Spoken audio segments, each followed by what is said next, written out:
Up with KREM begins now. 7 a.m. on our Friday morning. Right now on Up with KREM, the Union Gospel Mission Men's Shelter is not accepting new intakes, and this is due to a COVID-19 outbreak after the holidays. But in the last 2 weeks, things have really escalated. So this morning, how the shelter is still ensuring the safety of those in need, plus where people can still find help. 5 months after a fast-moving wildfire devastated Malden and Pine City, the Biden administration has approved disaster relief for the rural communities. We've had folks come in today and, they've had tears in their eyes. I mean, this is huge. This morning, how Malden communities react to the news. And the Super Bowl is just 2 days away. You can now watch it on KREM this Sunday. This morning, we're asking you at home who you are rooting for. Doesn't it look so warm there? It's a live look at the stadium. And we're taking you outside in the inland Northwest where it's much colder than it is in Tampa, but we've got sunshine in the forecast.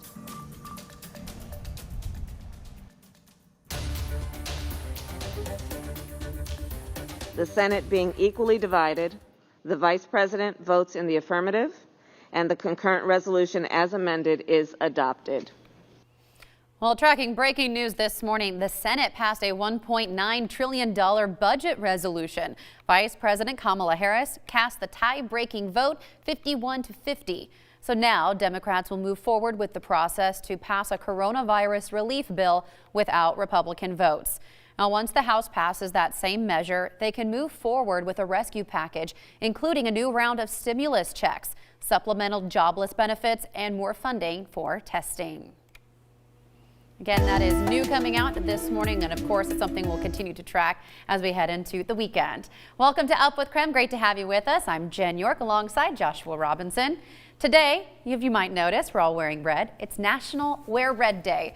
Now, this is meant to bring attention to heart disease as the leading cause of death for Americans, and that's for both men and women. Yeah, as you can see, there are plenty of us going red at KREM too. We've got a lot of pictures we're going to be sharing with you today of our other teammates adorning the red as well. And today, part of a bigger effort during National Heart Month, urging people to know the risk of heart disease, but also how to take the steps to prevent it. That's right. Take care of your heart this morning. Eat a little healthier. Maybe get in a few steps. Do what you can to take care of yourself. All right, coming up now on 7:03.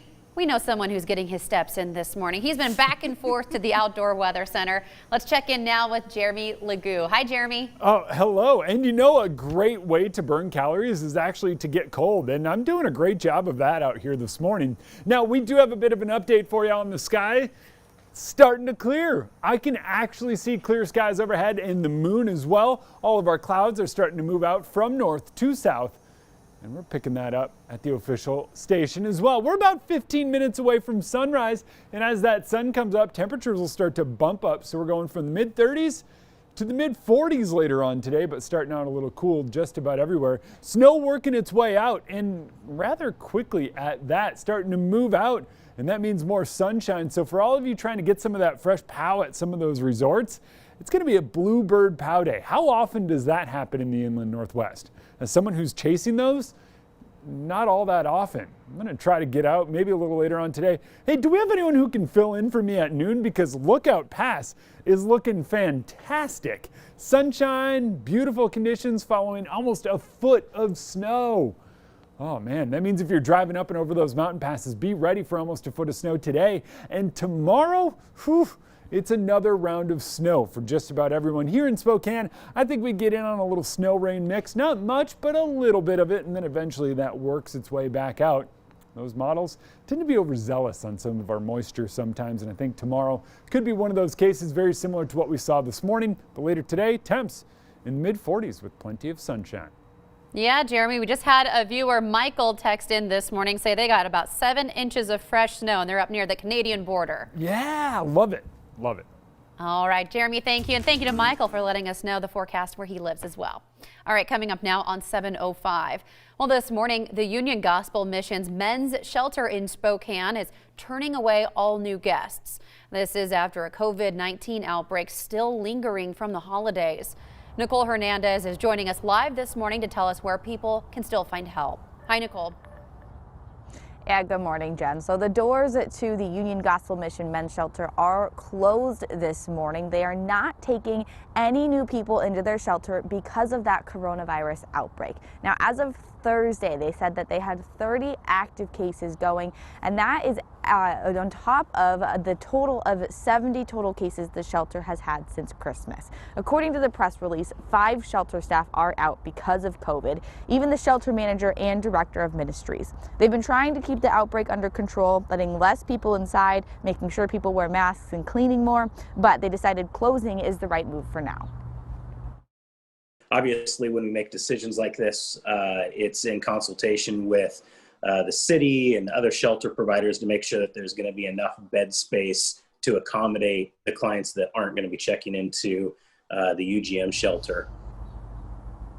Now, there are still other places for people to go if they need help. The Women and Children Shelter is still open, and for men, there's still House of Charity and Truth Ministries. Now, Union Gospel says that they think about 30 or 40 more people will need help while this closure is happening, but they say that by February 14th, they are hoping to be back reopened.